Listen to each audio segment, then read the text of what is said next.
Psachim Daf Ain Amud Bet.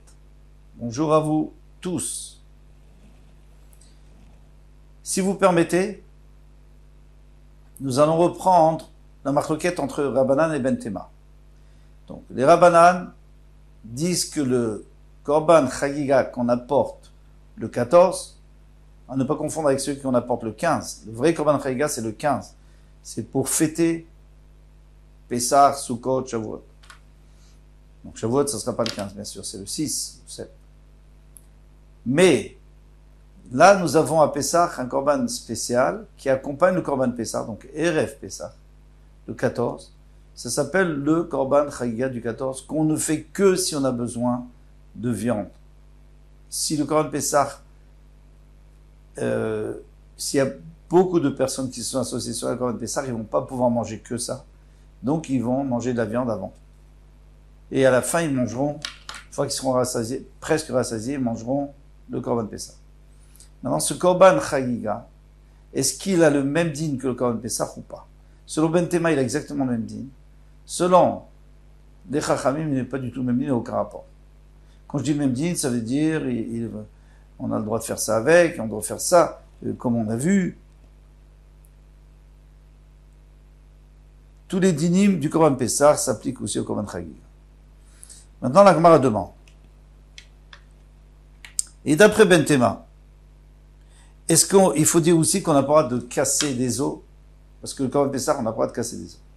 Est-ce qu'il faudra dire qu'on n'a pas le droit de casser des os dans ce Korban Chagiga, puisqu'il ressemble tellement? Sauf que, là, on pourrait dire que non. Qu'on aurait le droit. Pourquoi? Parce qu'il y a écrit le Tishberu Bo. Bo, ça veut dire lui, et peut-être ça exclut le Korban Chagiga. Tashma. Donc, cette ligne avant la fin, viens, écoute. Sakin shenim tset barbasar. Si quelqu'un trouve un couteau efker, quelqu'un qui l'a perdu, mais il n'y a pas de siman, il n'y a pas de signe, donc il a fait youch, donc je peux le prendre. Sakin shenim tset barbasar, on le trouve le 14, shochet bamiyad, on peut utiliser tout de suite. Ah, pourtant, à Yerushalayim, si on trouve quelque chose, un keli, eh bien, on n'est pas du tout sûr qu'il est tahor, et alors il faut le repasser au mikvé. Là, il n'y a pas de problème. Shochet bomiyad. Bishlosa asar, shanu madvil. Mais si c'est le 13, il doit refaire la tvila. Pourquoi? Parce que le 13, eh bien, le propriétaire de ce couteau, il l'a peut-être pas trempé au mikvé, il savait qu'il avait le temps. Parce que le 14, c'est sûr qu'il a trempé. Sinon, comment il va faire? Lui, il avait prévu de faire sa shrita avec la shrita de son korban pessah. Kofitz, maintenant un grand couteau avec lequel on peut faire la shrita, mais surtout casser les os.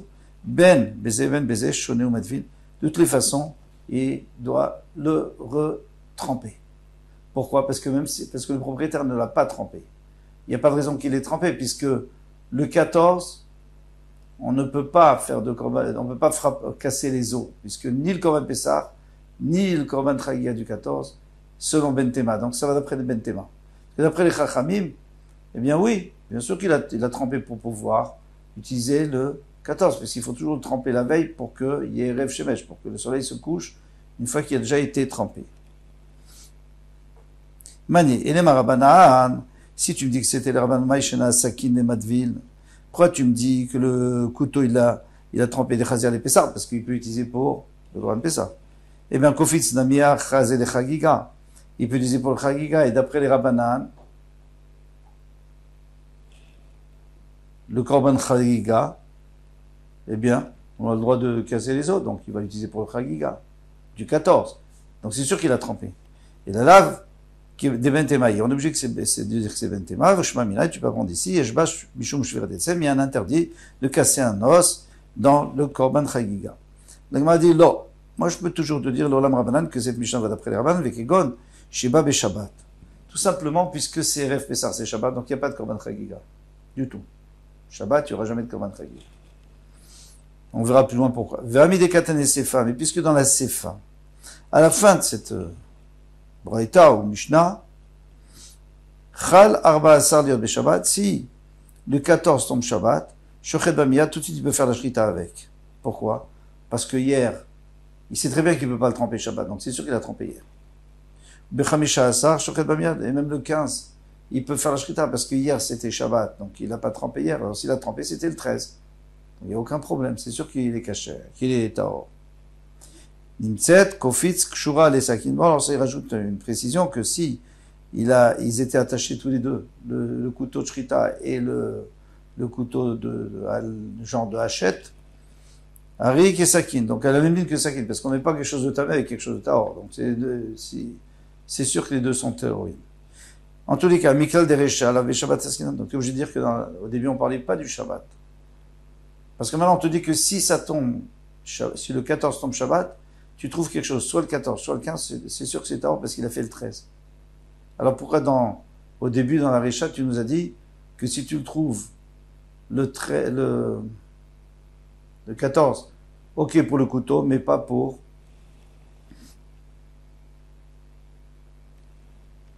le kofitz. Alors la Gemara répond, Vela Sheba Bemeruba. Non, c'est vrai que ça tombe, dans la Récha, ça tombe pas Shabbat. Alors pourquoi il faut le tremper, le kofitz? Parce que Bemeruba, il avait beaucoup de viande dans le Korban Pessah. Disons qu'ils étaient peu nombreux sur le Korban Pessah. Il y a beaucoup de viande, donc c'est sûr qu'il ne va pas faire de Korban Chagiga. Puisqu'il ne va pas faire de Korban Chagiga et que c'est pas Shabbat, alors, même le 14, il le trempera plus tard. Il avait l'intention de le tremper le 14 avant la fin de la journée. Et toi, tu l'as trouvé le 14, tu ne peux pas l'utiliser avant de le tremper. Vela Sheba Bemeruba. Donc il faut dire qu'on parlait on tourne la page, qu'il y avait beaucoup de viande. Donc on va ça. Minayade, demande la Gemara d'où tu sais qu'il y avait tellement de viande. D'où tu sais qu'il y avait de la viande? Peut-être qu'ils étaient 10 sur le Grand Pessah, et puis il y a des gens qui vont se rajouter encore jusqu'à le moment limite. On va faire le Korban et tout le monde peut se rajouter. Il va être 20 peut-être. Donc d'où il sait? Mais là, je sais pas. Alors d'où tu sais qu'il a trempé? Non. Comment tu sais que c'est sûr qu'il n'a pas trempé? Pourquoi tu dis qu'il n'a pas trempé? Parce que peut-être qu'il avait peu de monde. Et comment il sait? Peut-être qu'il va y avoir beaucoup de monde. Donc, Mustama, il a trempé. Mais là, chez Babetouma, il faut dire que il était tamé. Ah, alors s'il est tamé, en ce cas-là, il va pas le tremper, de toute façon. Sauf Minayade. Mais d'où il sait que la majorité des ministres seront tamés, et qu'à ce moment-là, on pourra le faire Betouma? S'il n'y a pas la majorité, on est obligé de faire Betahara. De toute façon, il faut le tremper. Des mythes Nassi. Et il faut dire que le Nassi, le prince d'Israël, est mort, Niftar. Des mythes Nafshi et Mat. Nassi et Mat, quand est-ce qu'il est Niftar? Il est Mat, des mythes de Shachasartit, tu me dis qu'il est mort le 13. Sakin Namali des mythes Vélé. Alors, le couteau, pourquoi tu me dis qu'il l'a trempé? Pourquoi il l'aurait trempé? Parce qu'il est mort, donc vraiment, de toute façon, on va faire Betouma. Puisque le Rov de Israël, même tous les Israël vont aller l'accompagner, ils vont aller à la cimetière, tout ça, donc ils vont être tamés. Il faut dire, Vela Demid Barbassar, il niftar le 14. Alors donc il a peut-être trempé le 13. Maïshna Sakin de Madvil. Alors pourquoi le couteau il le trempe? Maïshna Kofitz de Madvil. Et pourquoi la hachette il la trempe pas? Puisque lui, il sait pas qu'il va mourir le 14. Donc lui, c'est sûr qu'il a trempé tout, le 13, pour pouvoir faire le korban. Lo, sricha, on a besoin de dire, des nasi gosses veshtoshasa. Le nasi, il était gosses, il était mourant. Le 13. C'était agonisant. Alors maintenant, est-ce qu'il va mourir demain ou pas? C'est pas sûr. Ça fait. Donc s'il meurt pas, donc je suis obligé de tremper le sakin. S'il meurt, j'ai pas besoin de tremper, ça sert à rien, de toute façon on va être tous tamés. Alors, sakin de chav sefeka, puisqu'il y a un seul safek, Madville, il le trempe quand même. Il dit, peut-être qu'il va pas mourir, Bezrat Hashem, on fait des télim pour lui, il va pas mourir, et donc demain je ferai mon korban, donc j'ai besoin du couteau pour faire le korban Pessah. Kofitz, des très sfekés, mais le kofitz, le lâche, il y a 2 sfekot. L'homme adbilé, il fait pas. Pourquoi c'est quoi les 2 sfekot? C'est d'abord qui dit qu'il va mourir. Et qui dit qu'il va pas mourir. s'il meurt, donc il n'y a pas besoin de le tremper. Et même si tu me dis qu'il meurt pas, qu'il va pas mourir, Bezrat Hashem, eh bien, qui dit que j'aurais besoin d'un Korban Chagiga et que j'ai besoin de cet H? Tu n'as pas besoin d'un Korban Chagiga, peut-être déjà assez dans le Korban Pessah. Puisqu'il y a 2 Sfekot, donc c'est sûr qu'il va pas le tremper. L'homme Advil, là, il le trempe pas. Tania, Yehuda ben Dortae. Il y avait un homme qui s'appelait Yehuda ben Dortae. Perash, il s'est séparé des Chachamim. Hu vedortae beno, lui avec son fils, donc son fils qui s'appelait comme son père, comme c'est la coutume. Ve'alach ve'yashavlo bedarom, et il s'est installé au sud. C'est-à-dire, il s'est éloigné d'Yerushalayim intentionnellement. Pourquoi? Parce qu'il dit, vous, les Chachamim, vous dites que le Korban Chagiga, on ne peut pas l'approcher Shabbat. Du Korban Chagiga du 14, on ne le fait pas Shabbat, même celui du 15 d'ailleurs. On ne fait pas si c'est Shabbat. Moi, je dis qu'il faut le faire. Mais le problème, c'est que si j'habite à Yerushalayim, je suis obligé d'aller au Beth Amikdash, vous n'allez pas me laisser faire, et alors je vais transgresser une avéra, parce que moi je considère que je dois le faire. Alors je vais aller loin, comme ça je n'aurai pas besoin de le faire. Alors loin où? Normalement, quelqu'un qui est même un peu loin, il a quand même une obligation à l'IA, la règle, de monter pour la fête, de monter au Beth Amikdash. Et s'il monte déjà, alors il est obligé d'apporter un korban. Donc il y en a qui, donc le Minchat Chinour, il explique, il dit que il est sorti en dehors d'Eretz Israël. Il est au sud très loin, il est en dehors d'Eretz Israël. Celui qui est en dehors d'Israël, on a des preuves qu'il n'est pas obligé de faire Aliyah, la rigueur. Pas obligé de monter au Beth Amikdash. Amar, il a dit, quand Eliyahu Hanavi va venir, il va dire, pourquoi vous n'avez pas fait le Korban Chagiga parce que c'était Shabbat et Erev Pessah, et alors, il fallait le faire quand même. Mais non, qu'est-ce qu'ils vont dire? Moi, je veux pas faire partie de cela. Moi, je dis, moi, j'étais pas là. C'est manière, j'étais Gdolé Ador. Je suis étonné sur 2 grands de la génération, Shmaya et Aftalion, dont on a déjà parlé, c'était des plus grands de la génération. Shem Chachamim Dolim, ce sont des grands Chachamim, et Darshanim Dolim, ils savent faire des drashot, c'est-à-dire dans les psukim, de déduire des psukim. Comme moi j'ai fait d'ailleurs. Velo Amrulaim le Israël. Chagiga dochet Shabbat. Et ils n'ont pas dit au Ben Israël que Chagiga repousse le Shabbat. Amarav, Ravadi, Maïtama de Ben Dourtaï. D'accord. Alors tu dis qu'ils auraient pu faire la drasha. Alors dis-moi ta drasha, c'est quoi? Dire-tu fais ce qui est écrit, Vizavarta Pesar Lachem Elokechai, tu sacrifieras un Pesar pour Hachem ton Elokim. Son Ubakar. Petit bétail, un gros bétail. On ne peut pas faire un gros bétail. Le Véalo, et pourtant, En Pesar Kalamina Kvasim. On sait que c'est que du petit bétail, le Korban Pesar. Ou alors, un agneau ou un chevreau. Alors, pourquoi la Torah nous dit? Et la Tson, c'est Pesar. Quand on parle de Tson, c'est Pesar, Bakar, c'est Chagiga. Bakar, c'est Chagiga, tout le monde sait que Chagiga, on peut apporter un veau. Et la Torah dit que tu feras le Korban Pesar. Donc, puisque tu as dit que c'est aussi un gros bétail, donc c'est aussi un Chagiga. Donc le Korban Pesar, le Chagiga, tu es obligé de le faire. Si tu es obligé de le faire, tu le fais même Shabbat. Parce que tout ce qui est obligatoire, on fait Shabbat. Ça, on a déjà vu. Amaravashi, Vana, Amaravashi et Enu, Tama de Prushim, Nikou Venifrosh. C'est quoi cette histoire?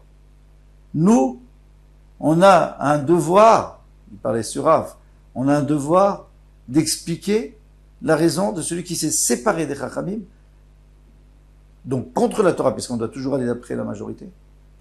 On n'a pas besoin d'expliquer sa raison, elle est fausse sa raison, de toute façon. Et là, Rav Nachman, ou le passage, il n'est pas venu pour ça, il est venu pour Rav Nachman. Qu'est-ce qu'il a dit Rav Nachman? Rav Nachman, Rav Baravoua, Minaï les moutard Pessah. Les moutard Pessah. Donc c'est que ce qui reste du Korban Pessah, c'est-à-dire, j'ai acheté un Korban Pessah et il s'est perdu. J'en ai acheté un autre, je l'ai approché, voilà. Maintenant je le retrouve, qu'est-ce que je fais avec? Quel est son dîme? Ou alors, j'ai mis de l'argent de côté pour le Korban Pessah, les Korbanot ont baissé, donc il me reste de l'argent, qu'est-ce que je fais avec? Alors chez Karev Shlamim, et il faut l'apporter en tant que Shlamim.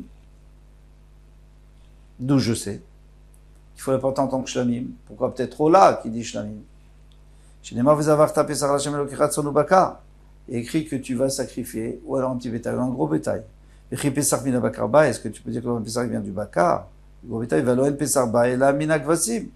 Minaïzim, ça vient que du petit bétail, ou alors, et du petit, des agneaux ou des chevreaux. Et la motar à Pesach, il est d'avoir abba minatson menabakar.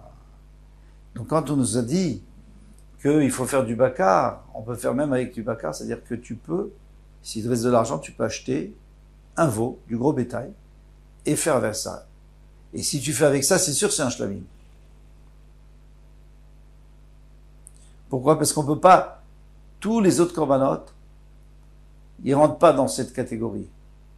Rachid nous dit, quand on dit minatson ou bakar, ça veut dire aussi un mâle et une femelle. Pardon. Alors nous savons, le korban ola et le korban khatat, ça peut être que un mâle.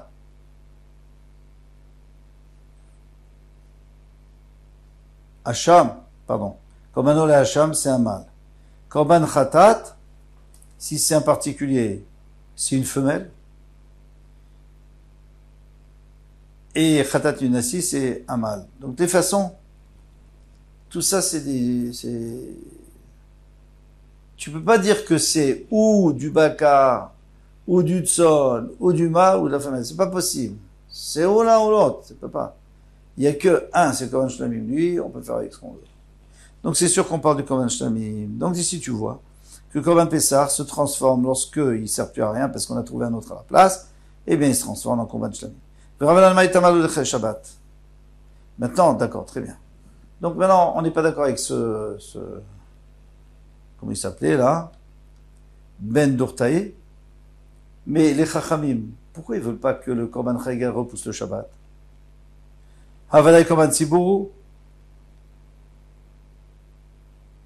Pourtant, c'est un Korban Tzibour. Attention, c'est pas vraiment un Korban Tzibour, puisque c'est pas un Korban pour le public, c'est un Korban privé, hein, le Korban Chagiga. Et encore, c'est pas tout le monde. Celui qui en a besoin. Mais on appelle ça un korban public. Pourquoi? Parce qu'on l'apporte tous ensemble. Et il est obligatoire. Si il y en a besoin.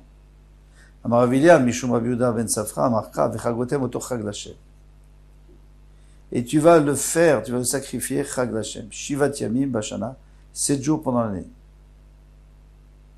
Pardon, on parle plus du korban Chagiga du 14, on parle du korban Chagiga du 15. Le korban Chagiga normal, quoi. La Gemara nous dit, Shiva, je m'en ai à vous. C'est pas vrai, puisque là-bas, on parle de Sukkot, hein. Donc, on parle du Chagiga de Sukkot. C'est la même chose pour les autres. Eh bien, il y a écrit que pendant 7 jours, mais c'est pas vrai, il y a 8 jours. Parce que Shmini Atzeret, on peut aussi faire.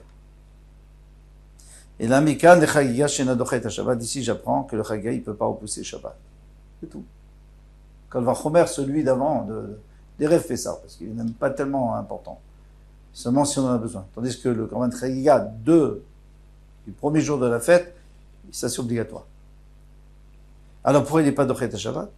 Parce que il est écrit 7 jours, c'est pas vrai, il y a 8 jours. Donc c'est-à-dire que tu sais très bien que dans les 8 jours, il y aura au moins un Shabbat. Kata Ravin, lorsqu'il est venu Ravin, Amar, il a dit Amarti lifne Rabotai, j'ai dit devant mes maîtres, cette halakha, Peamim, Shei Atamotse, la Shisha. Alors moi je leur ai dit, mais parfois tu trouves que 6 jours. Yom Shechal, Yom Tov Rishon Shel Chag Shabbat. Si le premier jour de Sukkot tombe Shabbat, Shmini Atzeret aussi tombe Shabbat. Donc il y a 2 jours qui sortent, donc il reste que 6 jours. Amar Abaye, alors Abaye n'était pas d'accord du tout avec cet argument. Il va expliquer pourquoi. Mais bon, il était un peu dur avec. Il a dit Avin Tichla. Alors Avin, en vérité, c'était Ravin. Ravin, son vrai nom c'était Avin, mais on l'appelle Rav Avin, donc ça s'est raccourci. Ravin. Ravin, il veut dire Ravin Tichla. Alors le pauvre, il avait perdu ses enfants. Shachoul, quelqu'un qui perd ses enfants, on l'appelle Shachoul, en araméen c'est un tav, on remplace le shin par un tav. Donc il a dit, quoi? Ravin Tichla, le Ravin connu. Lima Kaimilta, il va dire une chose pareille, mais c'est sûr que c'est pas vrai. Shmona l'omashkachat la klal. Quand il y a écrit Shiva à la place de Shmona, je comprends, parce que 8, il y aura jamais, il y aura toujours un Shabbat. Shiva est Averov Shanim. Mais 7 jours, il y a la majorité des fois. Donc c'est pas une question ce que toi tu dis. C'est pas bonne ta question. En tout cas, on a une bonne preuve que Shabbat, il faut pas apporter un korban chagiga. Voilà. À demain, Bezrat Hashem, Kol Tov.